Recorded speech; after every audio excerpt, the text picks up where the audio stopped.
I was too late. Someone had destroyed the circuit breaker. There was no way to get the lights back on. Rusty! Rusty! The ground was covered with oily ashes that looked like liquid darkness. Hunters need hunting licenses.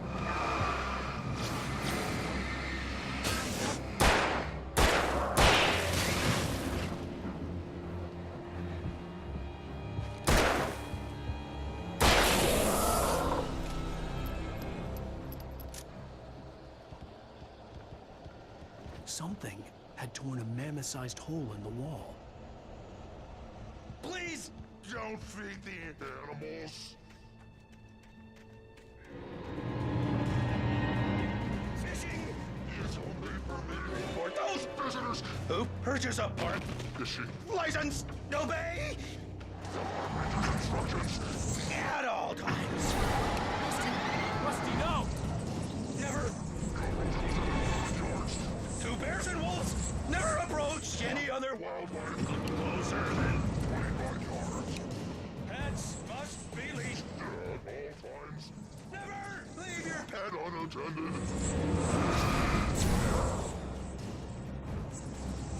It is against the law to remove any or historical artifacts from the park.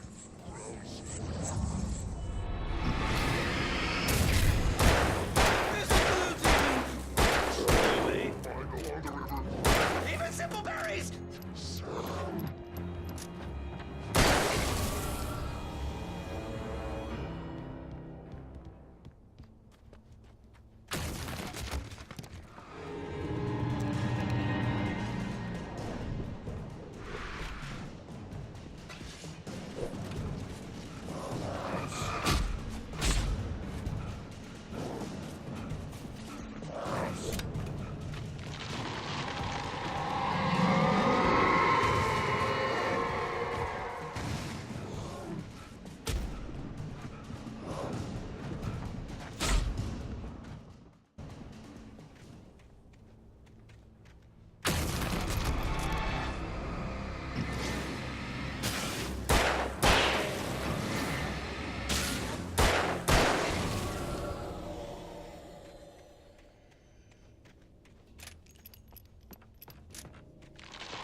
Forget about it, Barry. It's just me going crazy.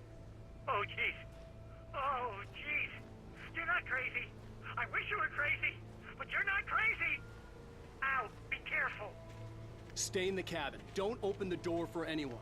I mean it.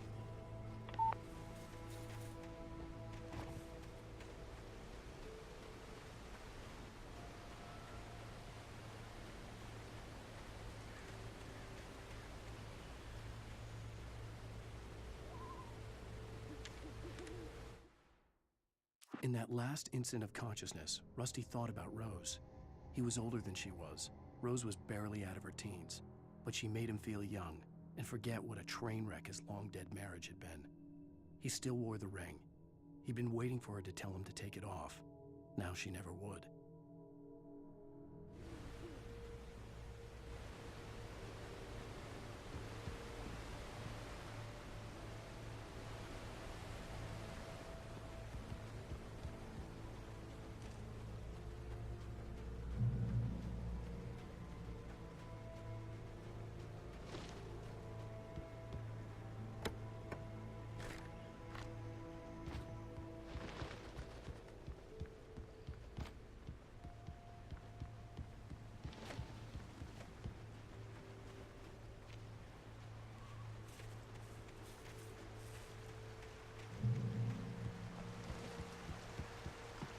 Lover's Peak was at the far end of the nature trail.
Nobody in Bright Falls seemed to know where Al was, but Rose, the waitress at the diner, had seen him. From what Barry could tell, Al pretty much fell off the face of the earth when he left the diner. Rose was just the kind of fan that Al hated, but she really tried to help. She was smart too, knew a lot about what was going on in the town, knew a lot about Al, even knew who Barry was. Barry liked her. That was no big surprise. When it came to women, Barry and Al rarely saw eye to eye.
I turned the corner, afraid of what the flashlight's beam might reveal.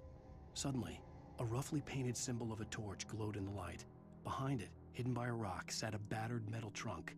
It was here for a reason, packed with supplies, batteries, flares, ammo, things you need to make it through the darkness of the night. Something left behind by someone who knew what I knew, and more.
Agent Nightingale didn't want to be in Bright Falls. These little communities revolted him, and he didn't like the trees or the coffee.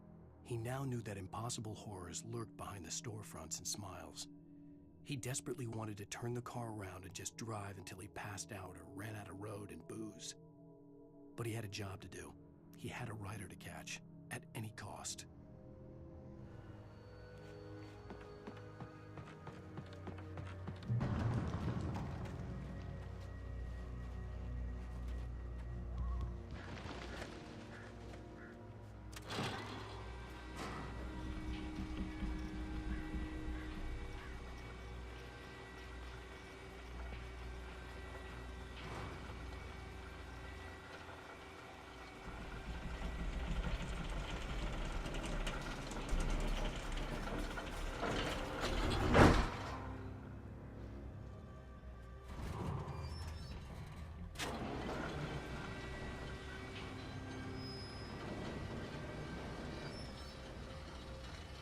Shit.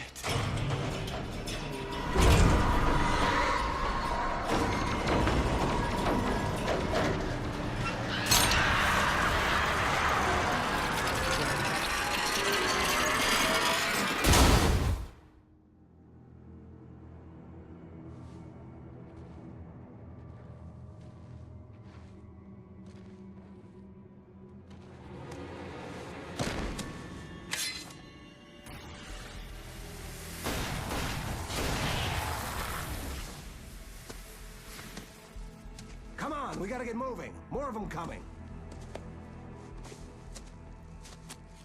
That flashlight's kid stuff.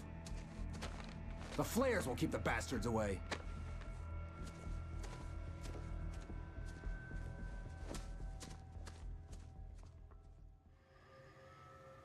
You can see them too? Hell, of course I see them. Come on, we gotta move. Why? Because that's the way the story goes. Yeah, but Let's move! I lost my gun back there. Oh, I've got a gun. Just keep that light steady on him. It took a moment, but then I recognized him. He'd been on the ferry when I first arrived here with Alice. He knew my name. We were headed in the direction of Lover's Peak. There was no way this was a coincidence. He was the kidnapper. Come on, Wake. You better keep up. You set him up, and I'll knock him down, Wake.